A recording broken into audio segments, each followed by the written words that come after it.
Welcome to my YouTube channel, that is Bio with Chipmunk. So today we will talk about the opening and closing of stomata. इससे पहले वाले videos में हम transpiration पढ़ चुके हैं, ट्रांसपिरेशन के टाइप्स पढ़ चुके हैं, हमने मैकेनिज्म ऑफ स्टोमेटल ट्रांसपिरेशन भी पढ़ा है. अब इसमें मैकेनिज्म में भी स्टोमेटा क्या कर रहा है, ओपन हो रहा है और क्लोज हो रहा है, तो वो कैसे हो रहा है आज हम वो पढ़ेंगे. Okay, so let's start with the diagram. ये आपका ऊपर का पोर्शन डे है, नीचे का पोर्शन आपका नाइट है. ओके, सो स्टोमेटा अभी क्लोज्ड है, हम स्टोमेटा को क्लोज मान के चल रहे हैं. तो स्टोमेटा क्लोज है, फिर क्या हुआ, जैसे ही डे हुआ वैसे ही उसमें क्या स्टार्ट हो जाएगा, फोटोसिंथेसिस स्टार्ट हो जाएगा. फोटोसिंथेसिस स्टार्ट होगा तो फोटोसिंथेसिस को होने के लिए क्या चाहिए होता है, CO2 चाहिए होता है. तो CO2 की कंसेंट्रेशन क्या होगी, वो डिक्रीज हो जाएगी.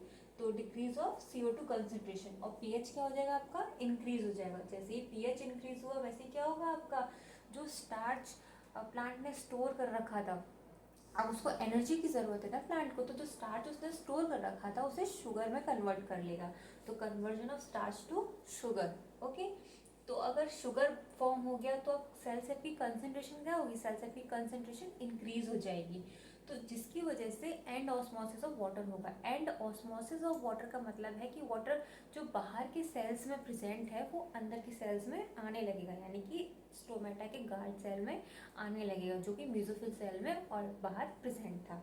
क्यों, क्योंकि जो सेल सेप की कंसेंट्रेशन है स्टोमेटा में वो कैसी हो जाएगी, आसपास के सेल्स में कैसी हो जाएगी, कंसंट्रेटेड हो जाएगी. तो जितना भी बाहर से पानी होगा उसे क्या करने लगेगा, अपने अंदर खींचने लगेगा. तो एंड ऑस्मोसिस होगा, और एंड ऑस्मोसिस होगा किसी चीज़ में अगर पानी सक होता जाएगा, सोक होता जाएगा, सोक होता जाएगा, तो क्या होगा, उसका टर्जर प्रेशर इंक्रीज होगा. टर्जर प्रेशर इंक्रीज होगा जिसकी वजह से आपका स्टोमेटा खुल जाएगा. ठीक है, अब स्टोमेटा खुल गया, अब क्या होगा, उसका स्टोमेटा क्लोज होने का प्रोसीजर स्टार्ट होगा.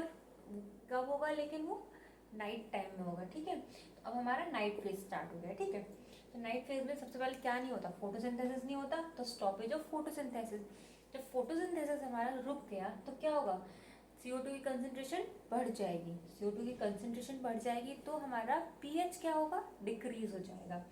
पीएच डिक्रीज हुआ तो यहाँ पे हमारा ऊपर हमारे डे टाइम में क्या हुआ था, डे टाइम में हमने स्टार्च हमारा कन्वर्ट हो गया था शुगर में. तो अब रात में उस शुगर को प्लांट दोबारा कन्वर्ट कर लेगा स्टार्च में और उसे स्टोर कर लेगा. ठीक है, उससे क्या होगा, आपका जो सेल सेप का कंसंट्रेशन है वो क्या होगा, वो डिक्रीज हो जाएगा. अब कंसंट्रेशन डिक्रीज हो गया तो उसे पानी की जरूरत नहीं है, तो जो भी पानी उसके अंदर होगा वो भी वो बाहर देता जाएगा, यानी एक्स ऑस्मोसिस होता जाएगा. उसमें एक्स ऑस्मोसिस होगा मतलब टर्जर प्रेशर क्या हो रहा है, आपका कम हो रहा है. अब टर्जर प्रेशर कम हो रहा है, गार्ड सेल्स रिलैक्स हो रहे हैं, तो क्या होंगे, वो बंद हो जाएंगे. तो ये है आपका डायग्रामेटिक वे रिप्रेजेंटेशन कि आपका opening and closing of stomata में क्या क्या प्रोसीजर्स होते हैं. ठीक है, आप एक साइकिल याद कर लीजिए, आप डे साइकिल याद कर लीजिए, तो उसका जस्ट उल्टा आपका नाइट साइकिल में होगा. ठीक है, तो आपके ये सारे इवेंट्स होते हैं in the opening and closing of stomata. आप ये डायग्राम याद कर लीजिए तो आपको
so opening and closing of stomata हमारा होता है एक एक्टिव के ट्रांसपोर्ट थ्योरी के बेसिस पे भी हम पढ़ते हैं और ये आता है, ठीक है।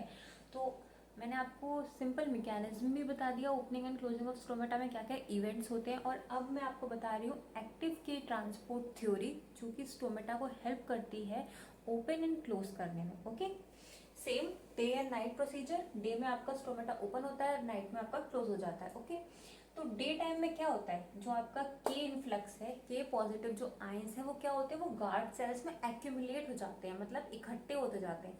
अब वो इकट्ठे होते जाएंगे तो क्या होगा, वो कंसंट्रेटेड हो जाएगा ना, तो उससे क्या होगा, आपका ऑस्मोटिक पोटेंशियल बढ़ जाएगा। ऑस्मोटिक पोटेंशियल जैसे ही बढ़ेगा, जैसे कंसंट्रेशन बढ़ गई किसी चीज की, तो क्या होगा उसमें एंड ऑस्मोसिस ऑफ वाटर होने लगेगा। एंड ऑस्मोसिस में पानी अपने अंदर वो सक करने लगेगा। अब एंड ऑस्मोसिस ऑफ वाटर हुआ है तो इसका मतलब क्या हुआ कि आपका टर्जर जो है, टर्जर प्रेशर जो है वॉल्स पे, वो क्या हो, वो इंक्रीज हो गया।